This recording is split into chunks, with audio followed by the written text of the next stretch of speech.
Salam sehat dan bahagia. Saya Putri Widyasari, CGP Angkatan 7, SMP Widya Sakti Denpasar, akan menampilkan aksi nyata saya di modul 1.4, yaitu budaya positif. Latar belakang, sekolah hendaknya menjadi tempat yang aman dan nyaman bagi siswa untuk mengenali bakat dan potensi yang dimilikinya. Salah satu caranya yaitu menciptakan lingkungan yang aman dan nyaman dengan menerapkan budaya positif. Di samping itu, langkah awal yang harus diterapkan adalah membentuk keyakinan kelas, di mana dapat menumbuhkan motivasi intrinsiknya sehingga akan membentuk siswa yang berkarakter profil pelajar Pancasila. Tujuan aksi nyata. Setiap kelas memiliki keyakinan kelas yang telah disepakati bersama dan dilaksanakan dengan penuh tanggung jawab. Menciptakan pembelajaran yang berpihak pada murid. Meningkatkan kerjasama seluruh stakeholder sekolah untuk melaksanakan budaya positif. Mewujudkan siswa yang berkarakter sesuai profil pelajar Pancasila. Tolok ukur. Hal yang menjadi tolok ukur keberhasilan kegiatan ini diantaranya setiap kelas memiliki keyakinan kelas yang mereka yakini bersama, terciptanya lingkungan belajar yang aman, nyaman, dan berpihak pada murid. Murid menerapkan budaya positif secara konsisten. Lini masa tindakan. Berkoordinasi dengan kepala sekolah tentang pentingnya penanaman budaya positif serta meminta izin untuk melakukan pengimbasan kepada rekan sejawat. Membuat keyakinan kelas bersama wali kelas dan warga kelas. Melakukan pengimbasan terhadap rekan sejawat tentang budaya positif dan bersama-sama berkolaborasi menerapkan budaya positif di lingkungan sekolah.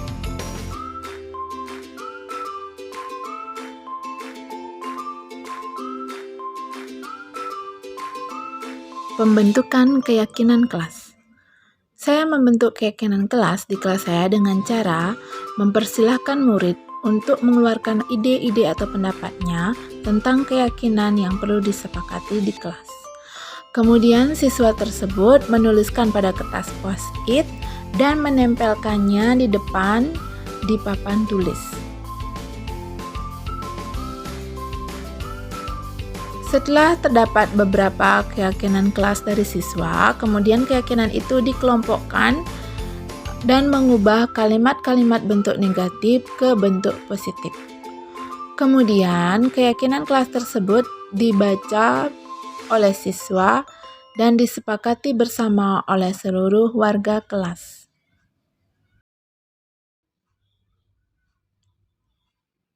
Berikut adalah dokumentasi aksi nyata saya pengimbasan modul 1.4 budaya positif terhadap guru-guru di SMP Widya Sakti Denpasar.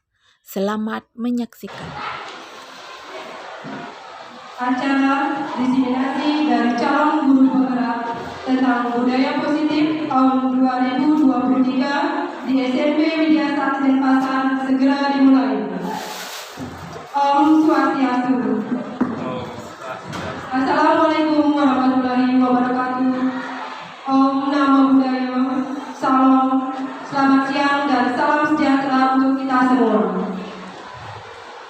Yang terhormat Bapak Kepala Sekolah SMP Widya Sakti Denpasar, yang saya hormati Ibu calon guru penggerak SMP Widya Sakti Denpasar, beserta Bapak Ibu guru dan pegawai SMP Widya Sakti yang sangat kami cintai dan banggakan.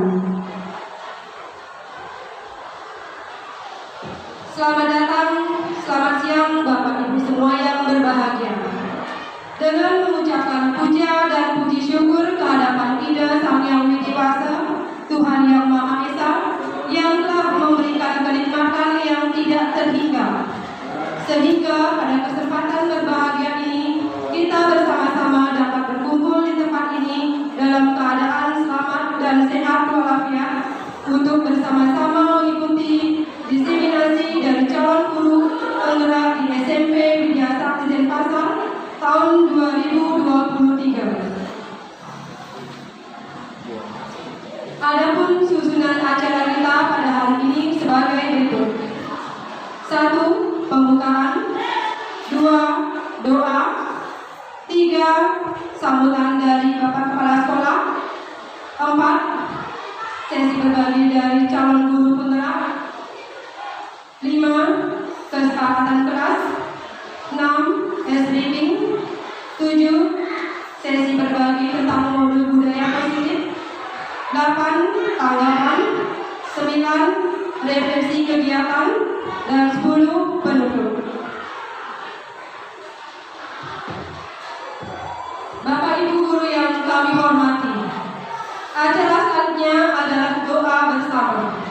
Dengan harapan agar acara ini berjalan dengan baik dan lancar sesuai dengan yang kita rencanakan bersama. Untuk itu, Bapak Ibu guru, kami mohon untuk berdiri.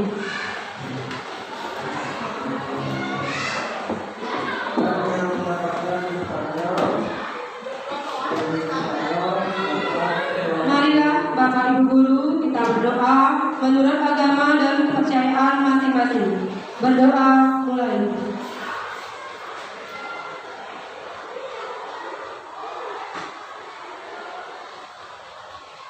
Berdoa selesai. Silakan Bapak Ibu guru bisa berdoa. Bapak Ibu guru yang berbahagia, acara selanjutnya kami mohon kepada Bapak Kepala Sekolah SMP Widya Sakti Denpasar untuk memberikan sambutannya. Untuk itu kami persilakan. Assalamualaikum warahmatullahi wabarakatuh. Salam sejahtera untuk kita semua. Selamat berjumpa kembali dalam acara sesi berbagi dengan tema budaya positif. Marilah kita kembali sama-sama menegakkan budaya positif berbagai masa, apa yang kita laksanakan pada tahun ini bisa berjalan dengan baik. Bapak Ibu sekalian yang saya hormati, dalam jumpa kembali sesi berbagi dari calon penggerak ini, di mana sesi berbagi ini adalah mari kita bersama-sama membagikan ilmu kita, apa yang kita miliki, mari kita saling berbagi antar teman, sehingga dengan cara isi pengalaman itu, maka kita semua bisa semakin konkret, semakin kompak dalam menerapkan ilmu kita kepada anak-anak kita, sehingga kita menghasilkan anak-anak didik yang betul-betul cerdas di SMP Widya Sakti. Di mana dengan budaya positif, apapun yang kita lakukan, mari kita bersama-sama berpikiran positif antara satu teman dengan teman yang lain, sehingga ke depan betul-betul timbul keceriaan dalam proses pembelajaran dan dalam proses juga keceriaan siswa kita dalam menerima pembelajaran dari kita semua.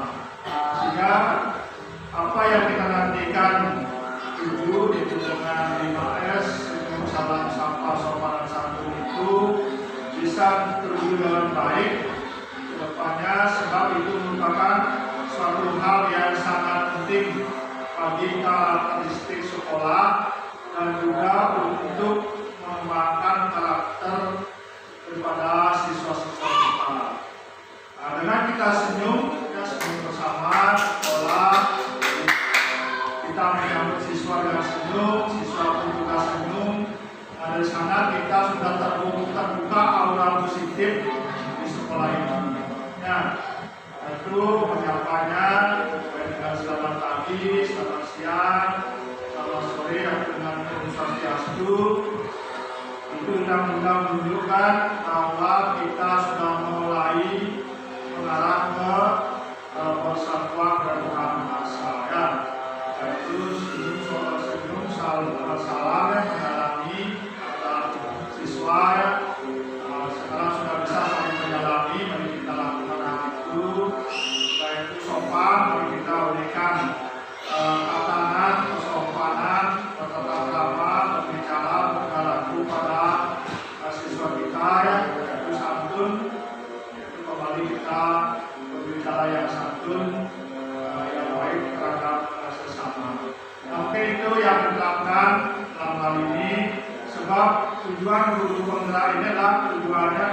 supaya guru itu bisa mengelola kelas dengan baik. Ya, mudah nantinya guru penggerak ini setelah menjadi guru penggerak bisa betul-betul mengelola kelas dengan baik. Ya, sebab kalau guru lama sudah buyar dan dan lainnya guru lama itu sudah diajar satu yang pendidikan SPG. Sekarang hal itu sangat minim di universitas. Hal itu mungkin dengan ada hal itu perlu mungkin adanya guru penggerak yang nantinya adalah bagaimana guru itu bisa mengelola kelas dengan baik. Nah, mari kita dukung bersama kegiatan ini bersama-sama. Mudah-mudahan guru yang masih muda punya kesempatan dan mau berjuang seandainya masih ini berlanjut ya, bisa berjuang untuk bisa menjadi calon guru penggerak dan bisa nanti lolos. Mudah-mudahan ketiga calon kita ini yang terpilih bisa lolos menjadi guru penggerak nantinya. Ya, dan kita nanti lagi lama ya, jadi dia sakti mudah-mudahan tidak pernah. Baiklah, sekian yang ingin saya sampaikan. Maaf bila ada yang berkata yang ini bagus sekalian. Sekian, terima kasih dan tutup dengan doa bersama. Om Santi Santi Santi Om. Wassalamualaikum warahmatullahi wabarakatuh. Terima kasih kepada Bapak Kepala Sekolah atas sambutannya pada hari ini. Bapak Ibu yang kami hormati, acara selanjutnya adalah sesi berbagi mengenai budaya positif yang diisi oleh calon guru penggerak SMP Widya Sakti Denpasar. Kepada calon guru penggerak kami persilahkan.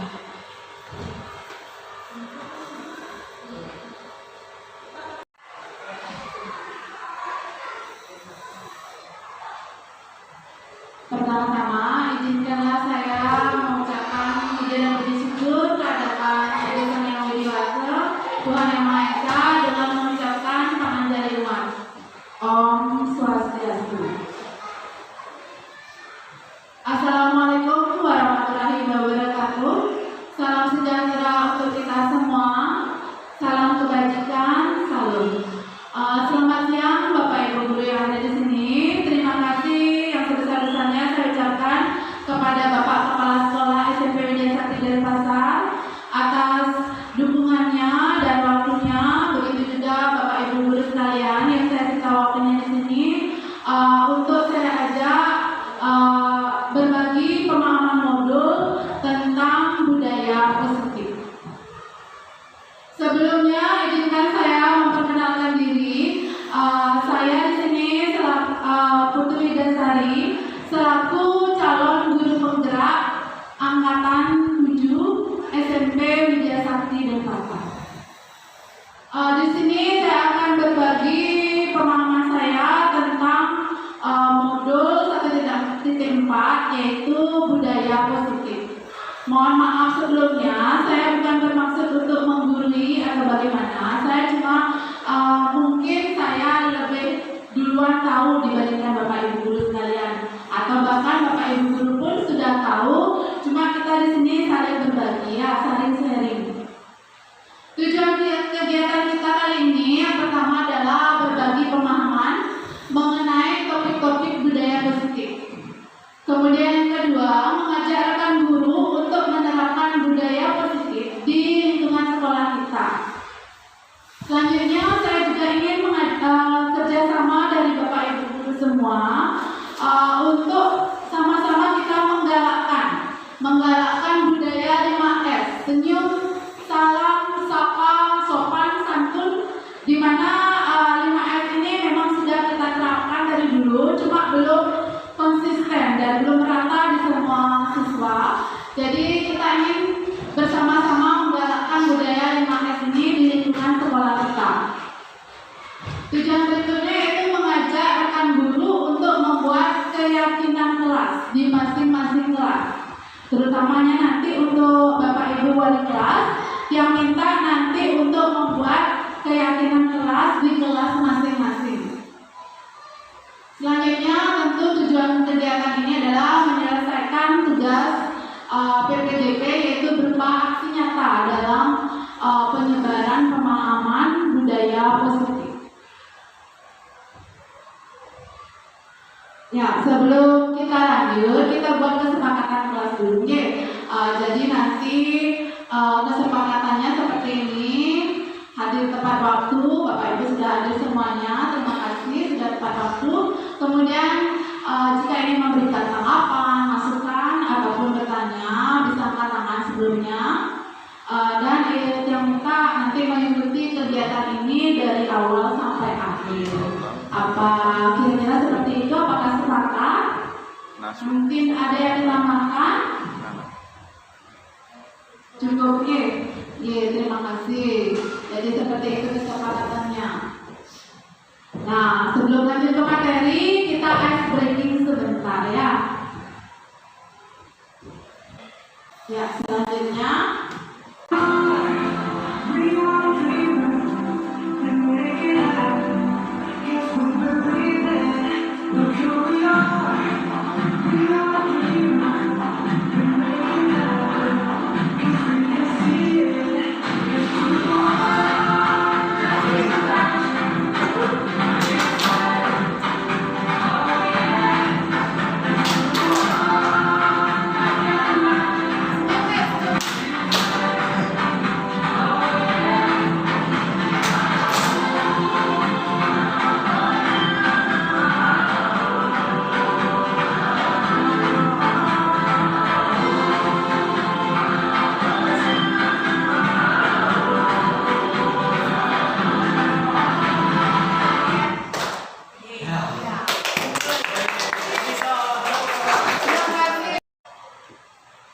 Topik-topik dalam budaya positif. Yang pertama ada disiplin positif dan nilai-nilai kebajikan universal. Kemudian yang kedua, teori motivasi, hukuman dan penghargaan, dan restitusi.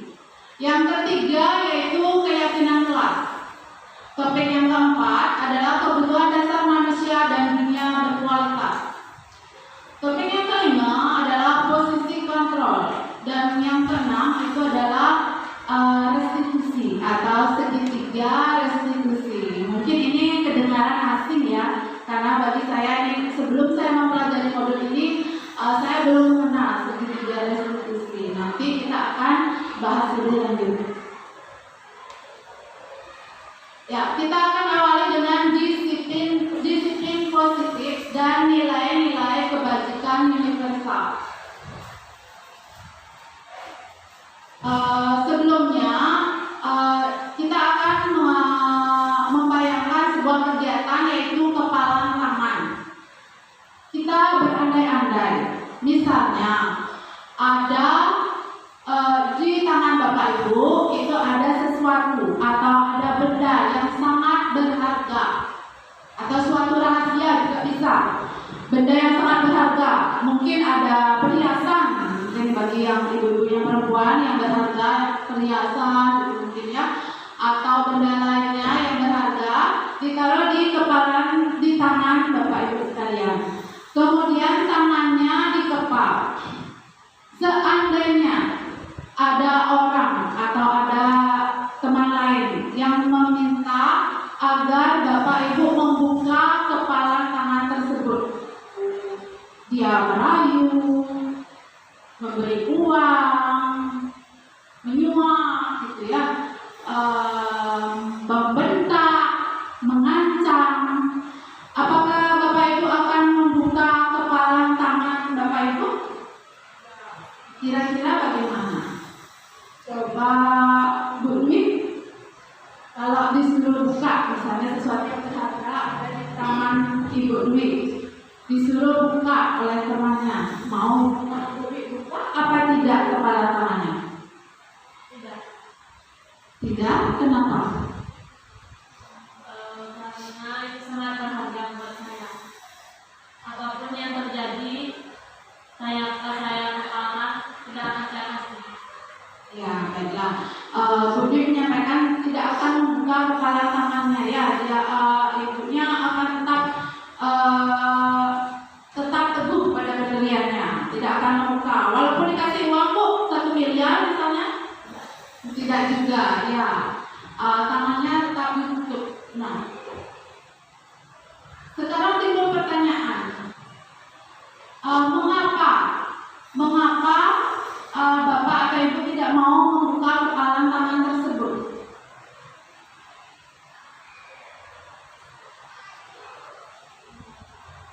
Ya, mengapa Bu tidak mau membuka kepalan tangannya? Karena barang itu sangat berharga buat saya. Ya, sangat berharga. Mungkin ada pendapat yang lain. Kenapa tidak mau dibuka kepalan tangannya? Mungkin Ibu Arif.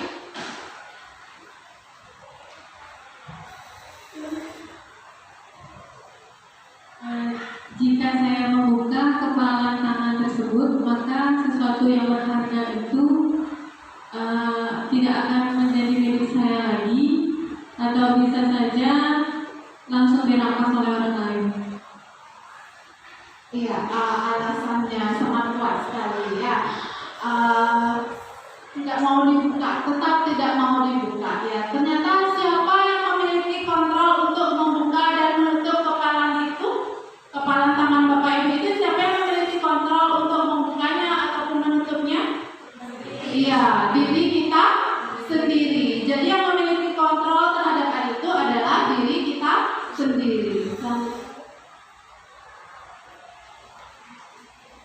Nah, inilah yang merupakan sebuah paradigma dari teori kontrol, di mana kita masih menganggap bahwa guru itu bisa mengontrol murid. Kita sering ya beranggapan bahwa kita ini bisa loh mengontrol murid seperti itu. Itu adalah sebuah ilusi guru mengontrol murid. Pada dasarnya sebenarnya kita tidak dapat memaksa murid untuk melakukan sesuatu atau tidak melakukan sesuatu jika memang murid tersebut memilih untuk tidak melakukannya.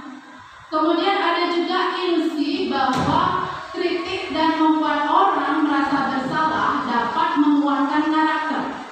Pernah tidak Bapak Ibu guru menyampaikan ke siswa, kamu kok terus saja seperti ini? Apa tidak kasihan sama orang tuamu yang bayar mahal-mahal untuk menyekolahkanmu, tapi tetap aja melakukan kesalahan, tetap aja tidak mau belajar? Kira-kira pernah seperti itu enggak? Pernah, sering ya. Nah, ternyata itu hanyalah sebuah ilusi bahwa kritik dan membuat orang merasa bersalah itu dapat menguatkan karakter. Kemudian ada juga ilusi bahwa semua penguatan positif itu efektif dan bermanfaat. Mungkin dalam pembelajaran di kelas, Bapak Ibu pernah, siapa yang mau jawab, Ibu kasih nilai. Pernah melakukan seperti itu? Siapa yang mau buat tugas? Nanti ada nilai tambahan. Apakah pernah melakukan seperti itu? Ya, jangan rasa pernah ya, karena saya juga sering melakukannya. Itu adalah sebuah ilusi juga. Ilusi bahwa orang dewasa memiliki hak untuk memaksa. Kadang-kadang dalam prakteknya kita ini menganggap diri sudah dewasa, sudah berpengalaman dari murid kita, dan kita seringkali memaksa murid kita untuk melakukan sesuatu yang kita anggap benar seperti itu. Itu adalah sebuah ilusi dalam teori kontrol. Nah, selanjutnya, sebenarnya siapa sesungguhnya yang memiliki kontrol tersebut? Kita mencoba mengubah orang agar berpandangan sama seperti kita. Sebenarnya dalam teori kontrol itu adalah kita berusaha memahami pandangan orang lain terhadap dunia. Kemudian perilaku buruk yang dilihat sebagai suatu kesalahan itu sebenarnya semua perilaku siswa itu memiliki tujuan. Di mana mungkin pernah kita orang lain menganggap bahwa orang lain bisa mengontrol diri kita sendiri ya. Sejatinya itu hanya kita sendirilah yang bisa mengontrol diri kita sendiri, bukan orang lain. Begitu juga yang lain, adanya pemaksaan pada sesuatu atau bujukan itu merupakan hal yang gagal. Selanjutnya. Nah, selanjutnya kita akan langkah ke disiplin. Mendengar kata disiplin, kata apa yang tercetus dalam pikiran Bapak Ibu ketika kita mendengar kata disiplin? Tertib, ya, tertib, tegas, ya. Disiplin itu berasal dari bahasa Latin yaitu disiplina, yang artinya belajar. Makna asal dari kata ini adalah berkonotasi dengan disiplin diri dari murid-murid Sokrates dan Plato. Disiplin diri membuat orang menggali potensinya menuju sebuah tujuan apa yang dia hargai. Namun dalam budaya kita, makna kata disiplin telah berubah menjadi sesuatu yang dilakukan seseorang pada orang lain untuk mendapatkan kepatuhan. Kecenderungan umum adalah menghubungkan kata disiplin dengan ketidaknyamanan. Kadang-kadang kalau kita bilang disiplin, pasti itu ada sesuatu yang tidak nyaman, ya. Bukan dengan apa yang kita hargai atau pencapaian sesuatu tujuan mulia, bukan. Tapi disiplin itu adalah ketidaknyamanan. Nah, ini adalah nilai-nilai kebajikan universal. Nilai-nilai kebajikan adalah sifat-sifat positif manusia yang merupakan tujuan mulia yang ingin dicapai oleh setiap individu. Nah, Dr. William Glasser dalam teori kontrol menyatakan bahwa setiap perbuatan itu memiliki suatu tujuan. Dan selanjutnya, Diane Goshen mengungkapkan bahwa dengan mengaitkan nilai-nilai yang terbangun sehingga menggerakkan motivasi dari dalam untuk dapat mencapai tujuan mulia yang diinginkan. Nilai-nilai kebajikan kita yang kita inginkan di sini di Indonesia khususnya adalah di mana peserta didik kita, anak-anak Indonesia itu memiliki profil pelajar Pancasila. Ya, itu adalah nilai-nilai kebajikan yang kita yakini. Di antaranya ada apa saja, Bapak Ibu? Beriman dan bertakwa, kemudian berakhlak mulia, mandiri, bernalar kritis, berkebinekaan global, bergotong royong, dan kreatif. Itu adalah nilai-nilai kebajikan universal yang kita miliki. Selanjutnya kita akan menuju ke teori motivasi, hukuman, penghargaan, dan restitusi. Teori motivasi perilaku manusia. Motivasi itu sebenarnya ada dua, yaitu motivasi eksternal dan motivasi internal.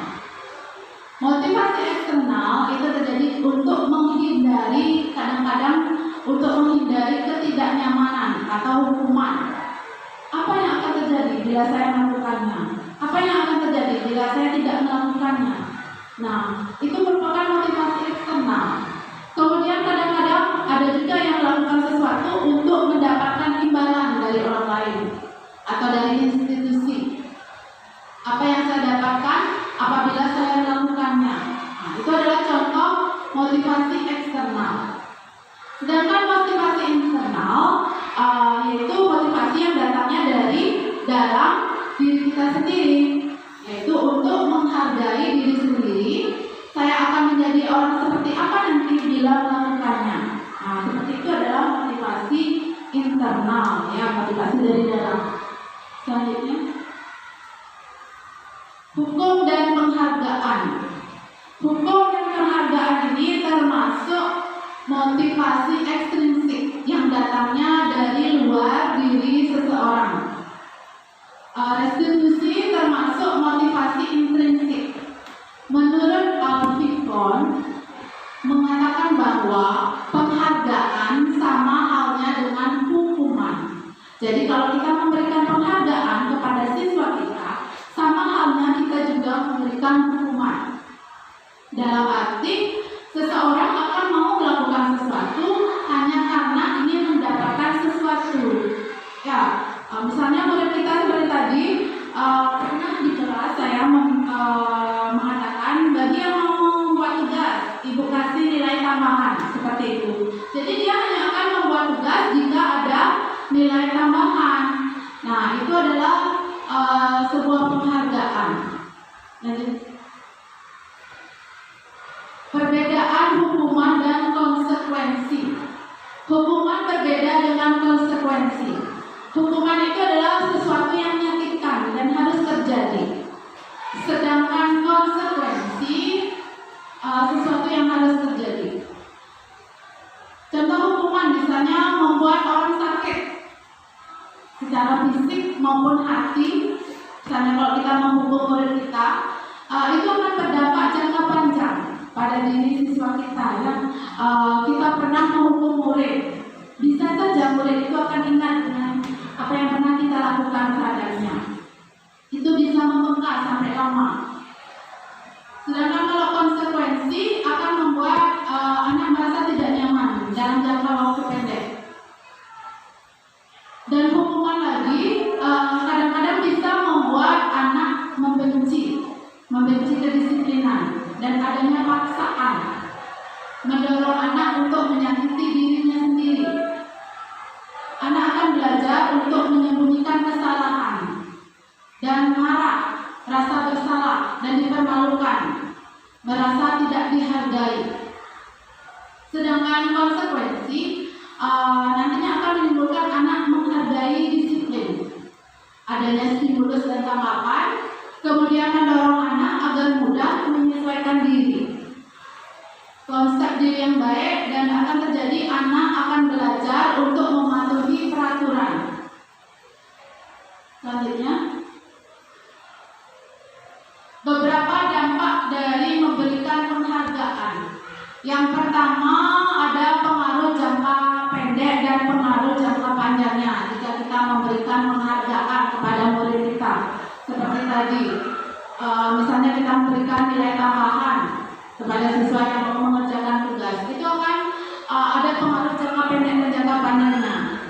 Kemudian kadang-kadang penghargaan itu juga bisa merusak hubungan.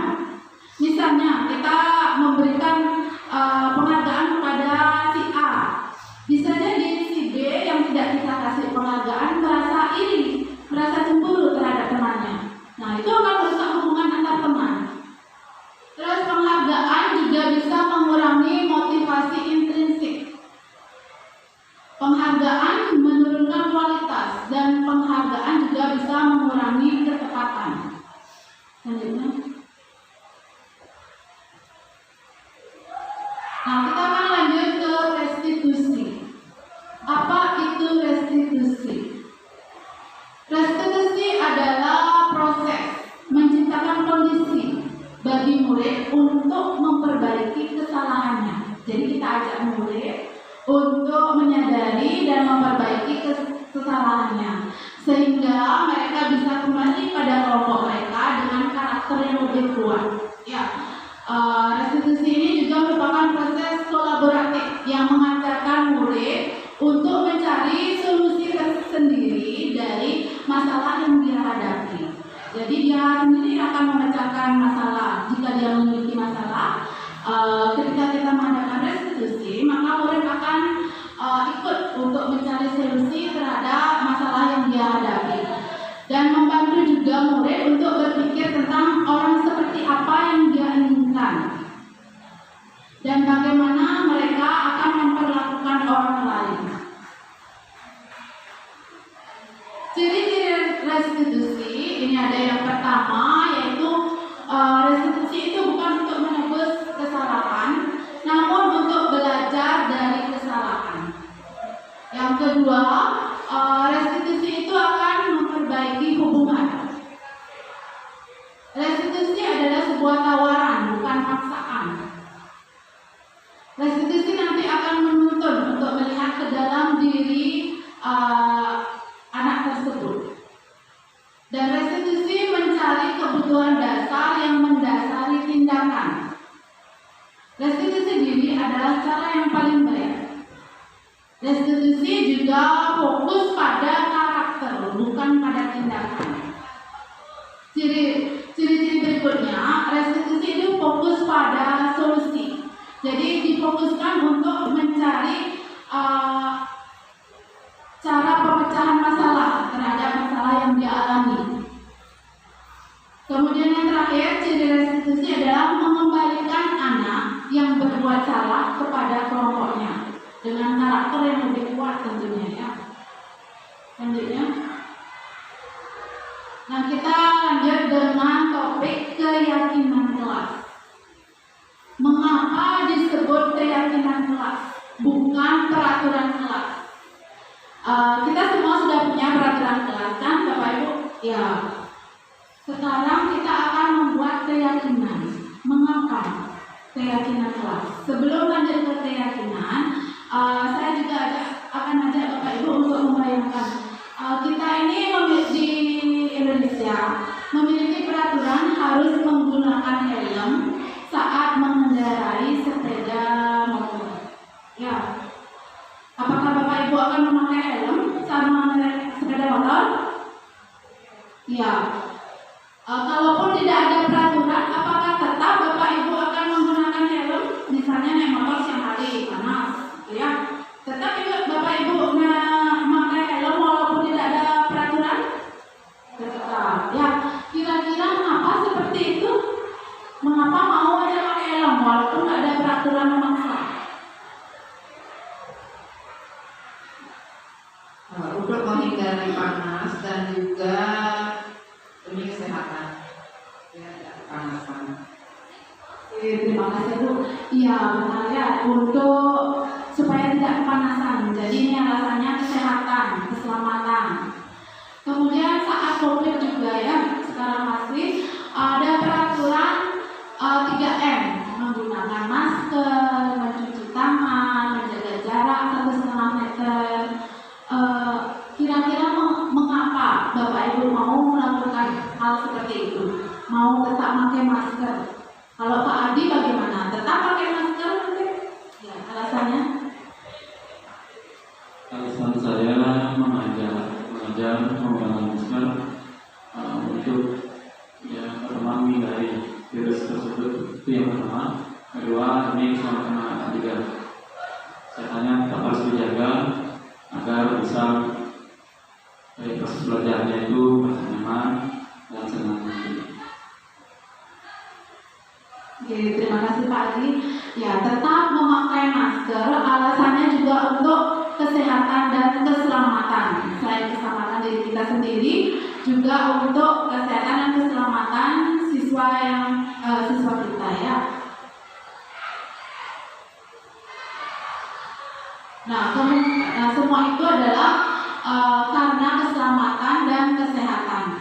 Kesehatan dan keselamatan tersebutlah yang kita akan yakini sebagai keyakinan, yaitu nilai-nilai kebajikan universal yang disepakati secara tersirat dan tersurat. Seseorang akan lebih tergerak, lebih bersemangat, lebih termotivasi jika menjalankan sesuatu berdasarkan keyakinannya sendiri, daripada hanya sekedar mengikuti peraturan yang ada atau peraturan tertulis. Murid-murid pun demikian ya, mereka perlu meyakini, mereka perlu yakin bahwa sesuatu atau tentang peraturan yang diberikan, apa nilai-nilai kebajikan yang terdapat dalam peraturan yang harus mereka patuhi tersebut. Itu adalah tujuan utamanya. Jadi agar mereka memiliki keyakinan adanya nilai kebajikan yang ada di setiap peraturan yang harus mereka patuhi. Keyakinan kelas ini bersifat lebih abstrak.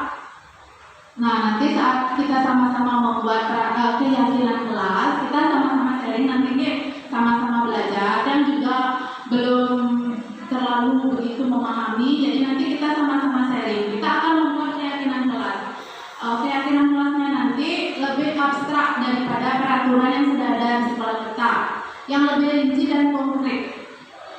Keyakinan kelas nanti kita buat berupa pernyataan universal. Pernyataan keyakinan kelas senantiasa dibuat dalam bentuk positif. Keyakinan kelas hendaknya tidak terlalu banyak, sehingga mudah diingat dan dipahami oleh semua warga kelas. Jadi kita mengajak mereka bersama-sama yang akan membuat keyakinan kelas yang mereka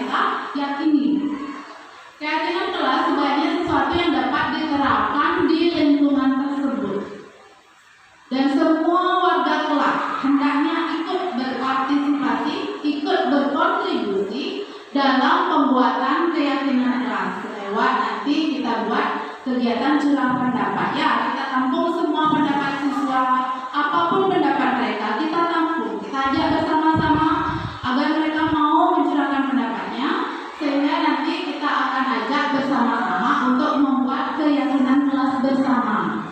Nah, keyakinan kelas itu juga bersedia ditinjau kembali dari waktu ke waktu. Mungkin ada perubahan, nah, itu ditinjau kembali. Nah, ini contoh-contoh perbedaan antara peraturan dan keyakinan kelas.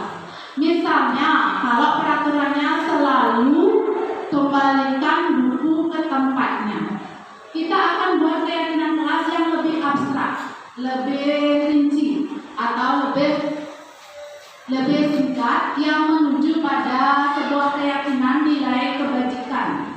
Kira-kira kita akan buat apa di keyakinan kelasnya? Selalu kembalikan buku ke tempatnya. Berarti itu nilai kebajikannya kira-kira apa?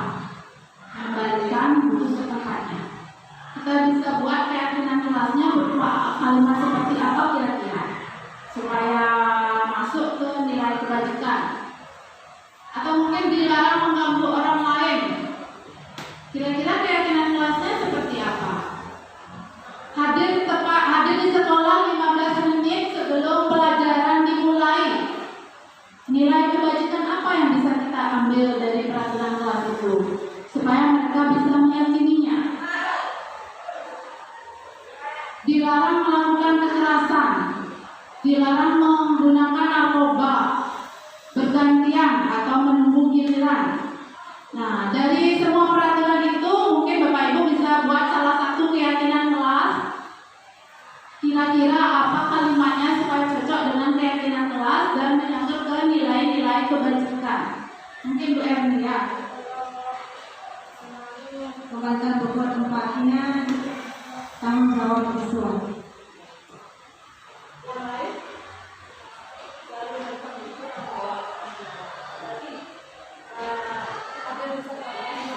Menggunakan masker merupakan suatu keharusan juga ya. Menggunakan masker juga. Ya, selalu kembalikan buku ke tempatnya itu masuk ke nilai keyakinan bertanggung jawabnya Bu ya. Terima kasih Bu Erni. Kemudian menggunakan masker bisa untuk kesehatan atau keselamatan. Mungkin Bu Ayan bisa menambahkan. Mungkin saya ada satu yang dilarang menggunakan narkoba. Nah, itu sama seperti kayak menggunakan masker ya, kesehatan atau keselamatan bagi kita.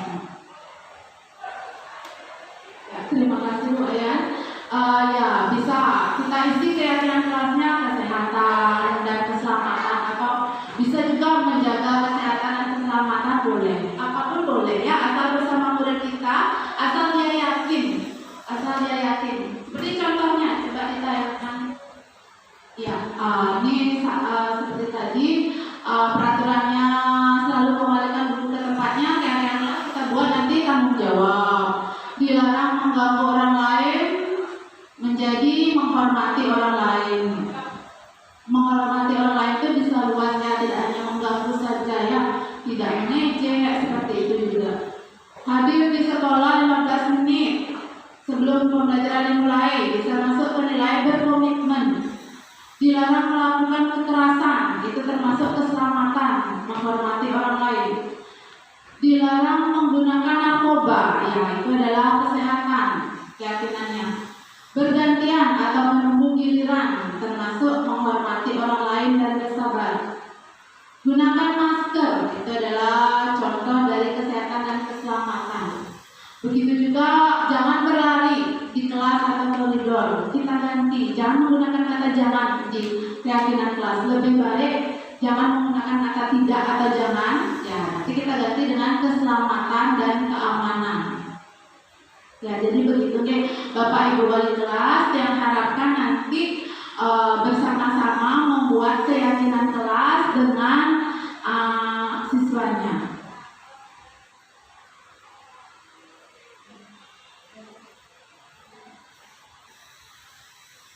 Nah, ini contoh saya ketika membuat keyakinan kelas di kelas 7D.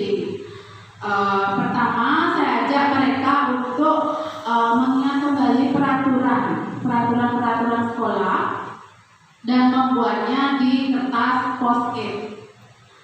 Kemudian banyak sekali ya yang saya dapatkan peraturan, misalnya mengerjakan tiket, datang tepat waktu, seperti itu yang mereka tulis di kertasnya. Kemudian kertas post-it itu ditempelkan di depan, dan dari kertas itulah saya pilah kembali, saya pilah-pilah dan kelompokkan. Jika ada yang sama, misalnya ada yang sama menyangkut disiplin waktu, saya kelompokkan.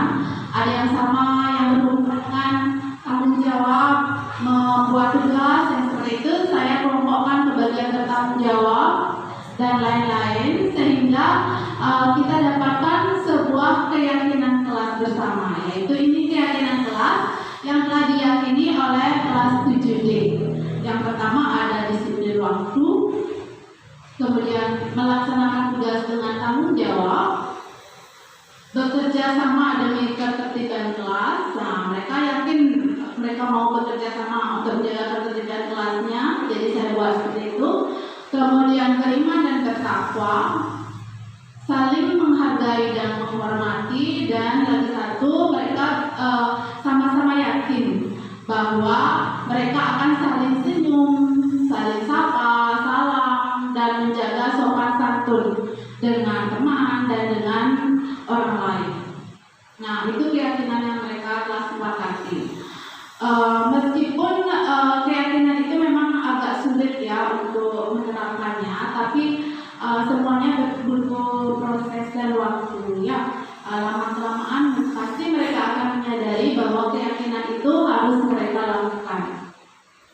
Ya, selanjutnya kita akan lanjut ke 5 kebutuhan dasar manusia. Kebutuhan dasar manusia ada 5. Yang pertama adalah kebutuhan untuk bertahan hidup. Kebutuhan untuk bertahan hidup adalah kebutuhan yang bersifat fisiologis. Untuk bertahan hidup misalnya demi kesehatan, rumah, dan makanan. Kebutuhan yang selanjutnya adalah kebutuhan akan kasih sayang dan rasa diterima.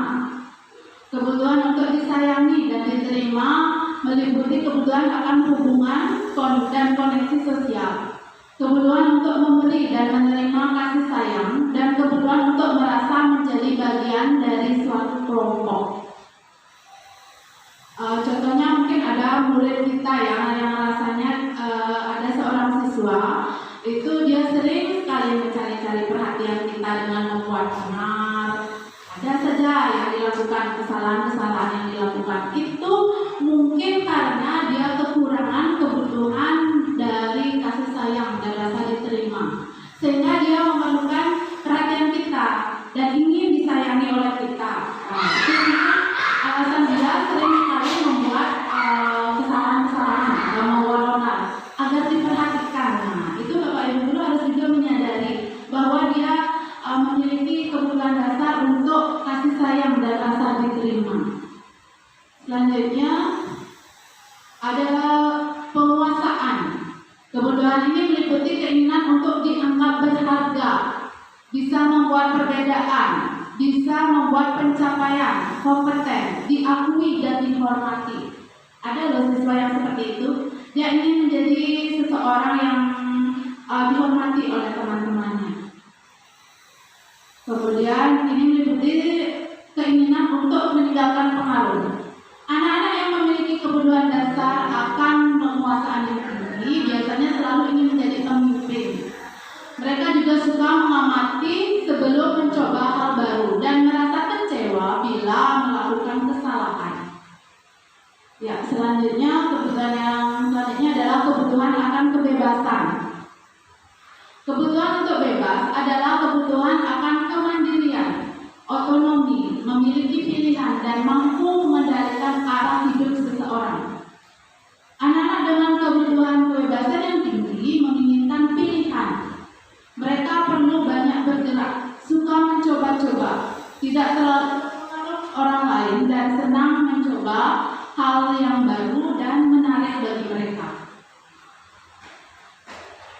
Yang terakhir adalah kebutuhan akan kesenangan. Setiap orang memiliki kebutuhan akan kesenangan ya. Kebutuhan untuk mencari kesenangan, bermain, dan tertawa. Anak-anak dalam kebutuhan dasar kesenangan yang tinggi biasanya ingin menikmati apa yang dilakukan.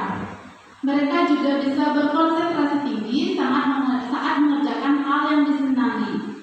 Mereka suka permainan dan suka mengkoleksi barang, suka bergurau, suka melucu, dan kadang-kadang mengemaskan. Nah, kebetulan tadi saya mengajar di kelas 8B karena waktu ini sudah dapat berbagi dari Bu Yeniase, sempat mengatakan pernah mengadakan permainan lempar-lemparan kapal yang dibuat dari kertas. Nah, tadi saya melihat ada anak yang menaruh ada kapal kertas di kelas. Nah, maka saya langsung ada ide untuk mengadakan permainan seperti itu ya. Saya ajak mereka melempar kapal, dan bagi yang mendapatkan kapal itu harus menjawab soal yang diberikan. Ternyata mereka antusiasnya luar biasa sekali. Walaupun mungkin mohon maaf tadi banyak menimbulkan keributan atau mengganggu di kelas sebelah, tapi mereka terlihat sangat antusias dalam membuat atau mengerjakan soal dan tugas yang saya berikan. Ternyata mereka senang, dan bahkan ketika melempar kapalnya agak kurang bagus lemparannya, ada yang membantu membuatkan ulang, dan dia juga mau biar kapalnya itu sampai ke dia dan bisa dia jawab soal. Seperti itu antusiasnya mereka. Mereka tertarik sekali ternyata, baru diajak bermain. Nah, karena pada dasarnya anak-anak itu memang suka bermain ya. Kodrat mereka masih bermain, anak-anak kita. Jadi kalau ada waktu, kalau ada kesempatan, nanti Bapak Ibu guru bisa sambil mengadakan permainan di kelas. Ya, mungkin sudah banyak yang seperti itu. Permainan itu akan menambah motivasi anak-anak untuk belajar, menambah semangat mereka untuk belajar. Selanjutnya kita akan menuju ke topik restitusi, yaitu 5 posisi kontrol. 5 posisi kontrol menurut riset dari teori kontrol Dr. William Glasser dan Gosden berkesimpulan ada 5 posisi kontrol yang diterapkan oleh seorang guru, orang tua maupun atasan dalam melakukan kontrol. Nah, posisi kontrol ini mungkin pastinya pernah kita lakukan ya, salah satunya atau mungkin kelimanya itu pernah kita lakukan ketika kita menghadapi siswa kita. Yang pertama ada posisi kontrol menghukum, yang kedua ada pembuat rasa bersalah, yang ketiga posisi sebagai teman, yang keempat yaitu pemantau, dan yang kelima posisi kontrol manager. Ya, berikut penjelasannya. Penghukum. Seorang penghukum bisa menggunakan hukuman fisik atau verbal. Orang-orang yang menjalankan posisi penghukum senantiasa mengatakan bahwa sekolah memerlukan sistem atau alat yang dapat lebih menekan murid-murid lebih dalam. Guru-guru yang menerapkan posisi penghukum kadang-kadang menggunakan kata-kata seperti ini: patuhi aturannya. Kemudian kamu selalu saja salah, selalu kamu saja yang salah, selalu aja, dan selalu kamu yang paling terakhir selesai. Kadang-kadang seperti itu. Guru seperti ini senantiasa percaya bahwa ada satu cara pembelajaran bisa berhasil, yaitu dengan cara guru itu sendiri. Peserta didik disiplin karena takut dihukum, bukan karena kesadarannya sendiri. Pernah tidak di antara Bapak Ibu mengambil posisi kontrol sebagai penghukum ketika saat pelajaran? Pernah? Bu Wayan pernah, bisa berbagi sedikit? Ya, kalau dilihat dari kata-kata yang ditulis tadi, yang dijelaskan tadi, ya mungkin pernah ya kita mungkin kalau anak-anak sudah kelewatan atau sering melakukan kesalahan karena orang yang sama, ya keluarlah seperti itu kamu aja terus kamu aja bikin masalah. Mungkin pada saat itu berarti saya atau mungkin kita juga berada di posisi sebagai penghukum, dan saya belum mengetahui, baru menyadari saat ini. Ya, ketika di lapangan memang seperti itu ya, secara refleks kita bisa mengambil posisi sebagai penghukum dengan kata-kata yang seperti itu, karena mungkin itu sesuatu yang secara tidak sengaja kita ucapkan ketika berhadapan dengan murid dengan situasi emosional kita terhadap murid tersebut, maka bisa kita mengambil posisi sebagai penghukum. Bahkan saya pun sering juga mengambil posisi sebagai penghukum ini karena saking kesalnya dengan seorang anak yang tidak bisa dikasih tahu. Kadang saya mengambil terus terang saja, kadang saya mengambil posisi sebagai penghukum. Selanjutnya posisi kontrol yang kedua yaitu membuat orang merasa bersalah. Nah, pada posisi ini biasanya suara guru lebih lembut. Membuat orang merasa bersalah akan menggunakan keheningan, suasana hening, dan membuat orang merasa tidak nyaman, merasa bersalah atau rendah diri. Kata-kata yang keluar dengan lembut seperti, aduh, ibu sangat kecewa sekali dengan kamu. Berapa kali harus diberitahu seperti itu ya? Gimana coba orang tuamu tahu kalau kamu berbuat seperti ini? Orang tuamu sudah capek-capek cari uang, bayarin SPP, kok kamu gini aja terus? Nah, kira-kira ingat nggak Bapak Ibu? Pernahkah melakukan posisi di posisi membuat orang merasa bersalah? Mungkin Bu Erni atau Bu Erni pernah mengalaminya ketika berhadapan dengan siswa, membuat dia merasa bersalah. Pernah Bu? Kalau saya sih bahkan sering ya, sering, karena itu merupakan tugas saya untuk selalu menegur siswa yang kurang disiplin, bahkan tidak disiplin. Pasti akan keluar kata-kata seperti itu, dan juga akan saya sangat kecewa karena sudah beberapa kali saya memperingatkan, bahkan tidak ada perubahan sama sekali. Ya, tetap aja seperti itu, memang dalam hal kedisiplinan. Misalnya seperti baju tidak kena, tapi terus dikeluarin. Nah, itu akan sangat kecewa sekali bagi saya. Ya, terima kasih Bu. Ya, kita sering sekali mau berada di posisi ini ya, membuat siswa kita menjadi merasa bersalah karena siswa tersebut memang benar-benar dikasih tahu tidak mempan ya, terus saja mengulangi kesalahan-kesalahan yang sama. Yang itu yang akan membuat kita berada di posisi sebagai pembuat orang merasa bersalah. Selanjutnya yang ketiga adalah posisi teman. Pada posisi teman, guru akan memposisikan ini tidak akan menyakiti muridnya, namun akan tetap berupaya mengontrol murid melalui persuasi. Posisi teman pada guru bisa negatif, bisa juga positif.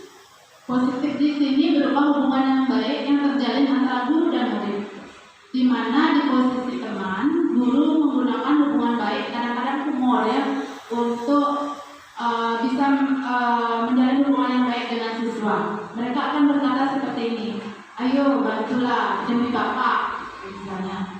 Ayo ingat tidak bantuan Bapak selama ini. Ya sudah, kali ini tidak apa-apa, nanti ibu yang bantu bereskan, seperti itu. Lebih akrab ya. Hal negatif dari posisi teman ini adalah bila suatu saat kita atau guru tersebut tidak membantu siswa, maka tentu siswa itu akan kecewa. Mereka merasa kecewa dan tidak mau berusaha lagi. Hal lain yang mungkin timbul adalah murid hanya akan bertindak untuk guru tertentu dan tidak untuk guru lain. Murid akan tergantung pada guru tersebut. Selanjutnya, posisi yang keempat yaitu monitor atau pemantau. Monitor berarti mengawasi. Pada saat kita mengawasi, kita bertanggung atas perilaku orang-orang yang kita awasi. Jadi ini didasarkan pada peraturan-peraturan atau konsekuensi-konsekuensi. Kata-kata yang muncul contohnya seperti, ingat tak kamu peraturannya apa? Apa yang telah kamu lakukan? Sanksi atau konsekuensinya apa? Nah, seperti itu kira-kira nanti yang muncul dialognya. Seorang pemantau sangat mengandalkan perhitungan, catatan, data yang digunakan sebagai bukti atas perilaku seseorang. Posisi ini akan menggunakan stiker, slip catatan atau daftar. Posisi monitor sendiri berawal dari adanya teori stimulus dan respon yang menunjukkan adanya tanggung jawab guru yang bertanggung jawab untuk mengontrol muridnya. Selanjutnya posisi yang kelima, yaitu posisi yang terakhir ini adalah posisi manajer. Pada posisi manajer, posisi mentor di mana guru berbuat sesuatu bersama dengan murid, ya jadi bersama-sama murid, mempersilakan murid untuk mempertanggungjawabkan perilakunya, mendukung murid agar dapat menemukan solusi atas permasalahannya sendiri. Seorang manajer telah memiliki keterampilan di posisi teman maupun posisi pemantau. Dan dengan demikian bisa jadi di waktu-waktu tertentu kembali pada kedua posisi tersebut bila diperlukan. Namun bila kita menginginkan murid kita menjadi manusia yang merdeka, mandiri dan bertanggung jawab, maka kita perlu menerapkan posisi manajer. Ya, jadi posisi yang paling bagus ini ya, posisi manajer berkata seperti ini kata-kata yang muncul. Apa yang kita yakini bersama? Kita akan kembali pada keyakinan telah disepakati. Jika kamu meyakininya, apakah kamu bersedia memperbaikinya? Nah, seperti itu mungkin kata-katanya. Jika kamu memperbaiki ini, hal ini akan menunjukkan kamu tentang apa? Apa rencanamu untuk memperbaiki hal ini? Tugas seorang manajer bukanlah mengatur perilaku seseorang. Kita tidak mengatur perilaku murid kita, tapi kita membimbing murid untuk mengatur dirinya, membimbing murid untuk menemukan solusi atas permasalahannya yang dia hadapi. Seorang manajer bukannya memisahkan murid dari kelompoknya, tapi mengembalikan murid tersebut nanti pada kelompoknya dengan karakter yang lebih baik, dengan karakter yang lebih kuat. Ya, begitu. Selanjutnya, segitiga restitusi. Segitiga restitusi ini adalah proses menciptakan kondisi bagi murid untuk memperbaiki kesalahannya sehingga karakter mereka menjadi lebih kuat ketika kembali pada kelompoknya. Restitusi memberikan kesempatan kepada murid untuk disiplin positif, memulihkan diri dari kesalahan sehingga memiliki tujuan yang jelas. Penekanannya pada cara mereka menghargai nilai-nilai kebajikan yang diyakini, bukan perilaku untuk menyenangkan orang lain. Restitusi membantu murid untuk jujur pada dirinya sendiri dan mengevaluasi dampak dari kesalahannya. Ini langkah-langkah ya. Langkah-langkah pertama yaitu ada yang disebut dengan menstabilkan identitas. Tujuan menstabilkan identitas di sini adalah untuk mengubah identitas anak dari orang yang gagal karena melakukan kesalahan menjadi orang yang sukses. Anak yang melanggar peraturan karena sedang mencari perhatian itu adalah anak yang sedang mengalami kegagalan. Kita anggap dia gagal, dia mencoba untuk memenuhi kebutuhan dasarnya, namun ada benturan. Misalnya ada yang melanggar karena ingin mencari perhatian, ya itu adalah dia karena kebutuhannya akan kasih sayang itu kurang, belum dia dapatkan kebutuhan akan kasih sayang. Kalau kita mengkritik dia, maka dia akan tetap membuatnya dalam posisi gagal. Kalau kita ingin murid menjadi reflektif, maka kita harus meyakinkan si anak dengan mengatakan kalimat-kalimat tersebut. Contoh kalimatnya misalnya, berbuat salah itu tidak apa-apa. Nah, ketika anak-anak kita emosi, ya kita berusaha untuk tidak emosi juga ya. Karena kalau anak emosi, sedangkan kita ikut emosi, maka suasana akan panas, semakin panas suasananya. Memang agak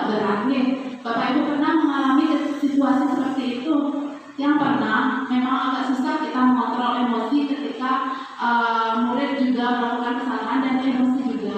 Tapi hendaknya kita bisa untuk menahan diri. Kita coba dulu untuk menstabilkan identitasnya dengan melakukan hal-hal seperti ini. Saya bilang kepada dia, tidak ada loh manusia yang sempurna. Ibu juga pernah dulu seperti itu ketika masih seusiamu, gitu misalnya ya.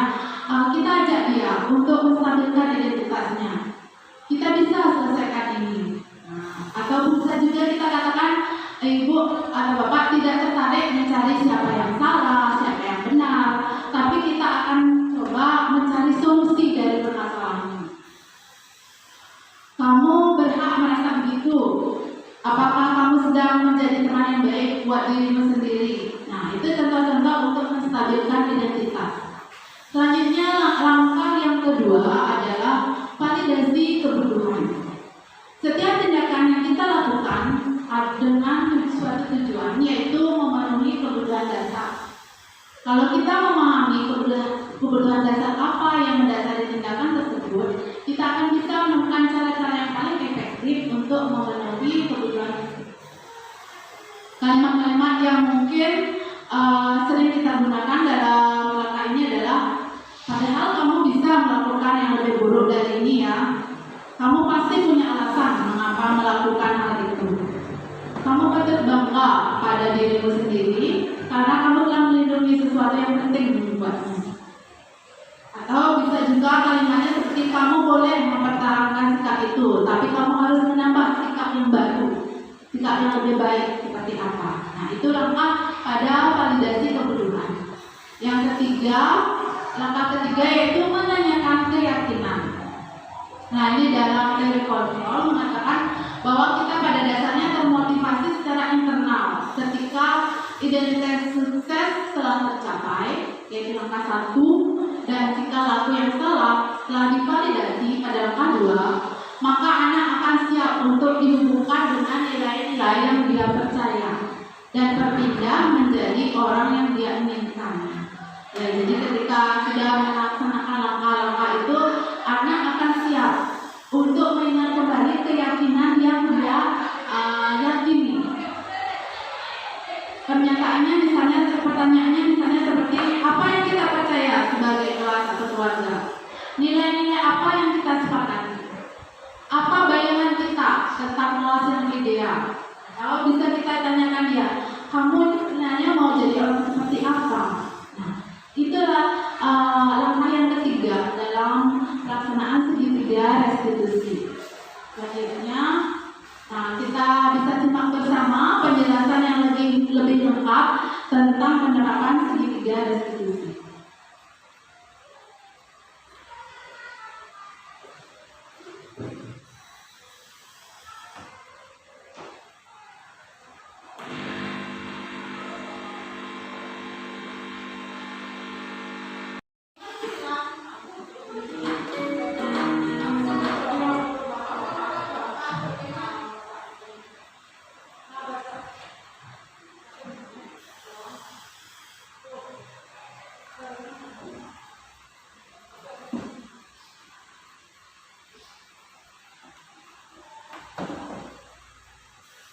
Iya, sudah lama nggak ketemu sekarang? Kenapa ada dari sini? Kesel pak, kesel banget. Masa aku dikatain tukang fitnah pak? Ya aku marah lah. Aku gak dikatain mereka di depan kelas. Kesel banget. Oh begitu. Ya pasti kamu marah dan kesal. Bapak juga akan marah apabila ada yang menuduh bapak seperti itu. Kemudian pada saat itu kamu melakukan apa? Ya saya mengatain mereka lah pak. Kesel banget. Saya bertahun-tahun dia di depan teman lain. Oh begitu. Pasti kamu melakukan seperti itu karena suatu alasan tertentu bukan? Iya lah, pasti saya diam saja pak. Ya saya ada diri lah. Masa saya dituduh tukang fitnah? Ya wajar lah. Mempertahankan harga diri itu sesuatu yang penting buat kamu. Untung kamu tidak berpikir lagi. Hanya meminta-minta. Iya pak. Untung saya masih bersabar dan hanya meminta saja. Sudah gemes padahal saya pasti dari diri lah. Ya pasti ya. Tapi kamu memilih untuk tetap bertahan dan bersabar. Kamu memilih untuk tidak berbuat lebih parah lagi. Iya. coba kita lihat tadi tindakan kamu yang minta KPK di kelas. Tindakan kamu itu kira-kira sesuai dengan keyakinan kelas atau prinsip kamu tidak? Enggak, Pak. Capek, Pak, di rumah. Jadi keyakinan atau prinsip mana yang kurang sesuai dengan keinginan kamu? Ya, saya sebenarnya sangat menghargai orang lain. Mungkin saat itu saya menjadi emosi, jadi tidak menerima sikap itu.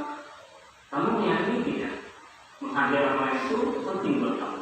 Yakin lah, Pak. Iya, setuju. Kita harus saling menghargai.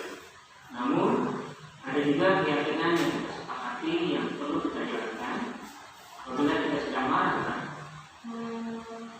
Ya, saya bisa lebih aktif, mulai dengan diri sendiri. Saya bisa jadi lebih bersabar, mengambil kebijakan untuk berpikir mau apa selanjutnya. Kira-kira kamu bersedia memperbaiki masalah ini tidak? Sedia, Pak. Kalau kamu memperbaiki masalah ini, kamu akan menjadi orang seperti apa? Saya akan menjadi orang yang bertanggung jawab kali ya, Pak. Dan senantiasa aktif. Iya, menurut kamu bagaimana rasanya menjadi orang seperti itu? Ya nyaman lah, bangga bisa bersabar dan senang hati. Baiklah kalau begitu. Yuk kita pikirkan bagaimana memperbaiki masalah ini.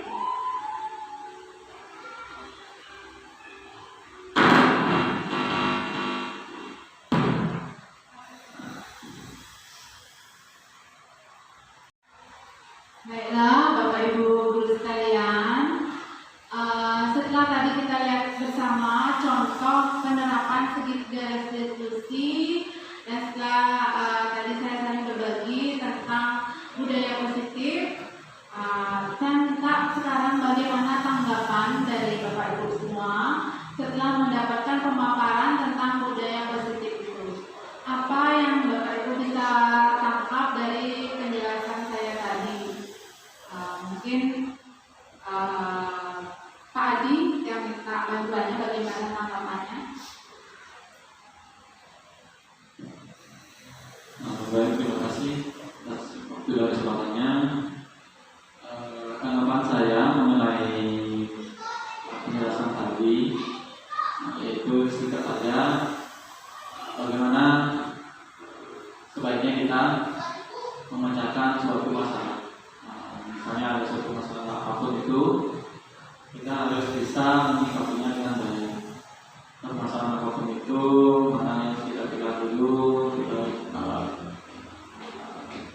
itu tanyakan ke anak-anak yang ada masalah, ketika menemukan suatu masalah, kita harus pikir bersama dulu. Kita harus selesaikan dulu di sana, bukan masalah ukurannya, agar tidak terjadi kesalahpahaman nantinya. Oke, baik, terima kasih Pak Adi ya. Seperti itu ya, jadi kita harus lebih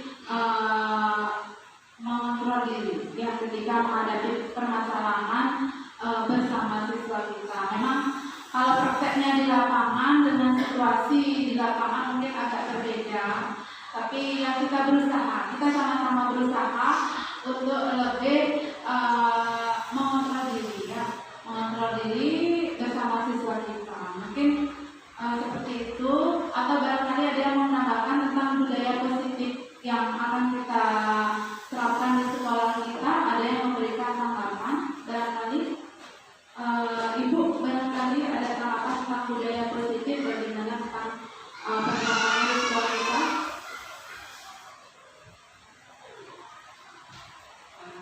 Terima kasih dari pemaparan tadi. Jadi saya mencoba memberikan satu tanggapan dengan menerapkan budaya positif di sekolah. Jadi, pertama kita akan dapat membangkitkan semangat anak atau motivasi anak, baik dalam belajar ataupun dalam bersikap, bertingkah laku. Bagaimana kita menghadapi guru, menghadapi teman, sehingga kita ini di sekolah merasa ada dalam suatu keluarga, ada dalam lingkungan yang sehat, dalam lingkungan yang senang dan tidak saling menyalahkan orang lain. atau muncullah rasa kekeluargaan di antara kita ataupun di antara guru dan ya. Baik, terima kasih Ibu-Ibu, pengalamannya sudah bertahun-tahun ya menghadapi murid dari berbagai jenis karakter dan sudah pengalamannya sudah banyak ya. Terima kasih kepada Bapak Ibu atas tanggapannya tentang budaya positif yang sudah saya sampaikan tadi. Selanjutnya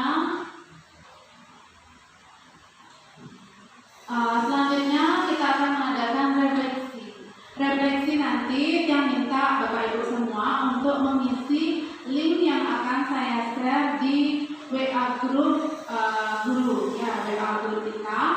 Nanti minta tolong diisi di sana refleksinya bagaimana tentang sesi berbagi hari ini. Nanti akan saya share linknya di WA grup. Nah, demikianlah pemaparan singkat saya tentang budaya positif. Mudah-mudahan budaya positif ini kita bisa saling bersama-sama, berkonsisten dan bekerja sama untuk meningkatkan budaya positif dan menerapkan budaya positif di lingkungan sekolah kita, sehingga nantinya akan bisa meningkatkan kualitas siswa kita, meningkatkan kualitas sekolah kita, ya, supaya sekolah kita menjadi yang lebih baik. Ya, terima kasih atas waktu yang telah diluangkan Bapak Ibu guru semuanya. Mohon maaf jika ada kata-kata saya kurang berkenan. Selanjutnya saya tidak henti-hentinya minta bantuan dari Bapak Ibu guru sekalian dalam kesempatan ini karena sudah menghadiri kegiatan diseminasi pengetahuan budaya.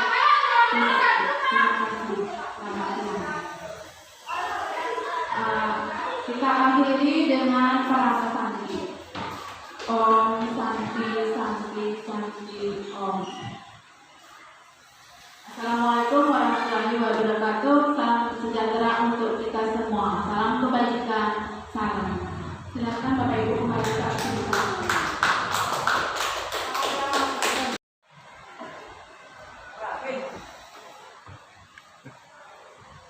Kami mohon kepada Bapak Ibu guru untuk mengisi link Google Form sebagai refleksi yang sudah dibagikan di grup guru. Dengan melakukan refleksi ini, berakhirlah pula acara pada hari ini. Saya sebagai pembawa acara seluruh keluarga besar SMP Widya Sakti Denpasar, mohon maaf yang sebesar-besarnya apabila dalam penyelenggaraan acara ini ada hal yang tidak berkenan di hati Bapak Ibu guru sekalian, baik disengaja atau tidak disengaja, dan untuk itu kami ucapkan banyak terima kasih atas perhatian Bapak Ibu hadirin sekalian. Akhir kata, perkenankanlah kami mengajukan para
mendapatkan informasi dari CGP, pengimbasan budaya positif, saya termotivasi untuk menerapkannya ke siswa. Saya juga akan melaksanakannya agar saya juga akan melaksanakan budaya positif tersebut agar terciptanya lingkungan yang positif serta sekolah semakin meningkat. Nama saya Karisa Januardini, saya dari kelas 7D. Setelah membuat keyakinan kelas bersama, saya menjadi lebih bersemangat untuk menjadi siswa yang lebih baik, lebih disiplin, lebih bertanggung jawab, dan menghargai orang lain.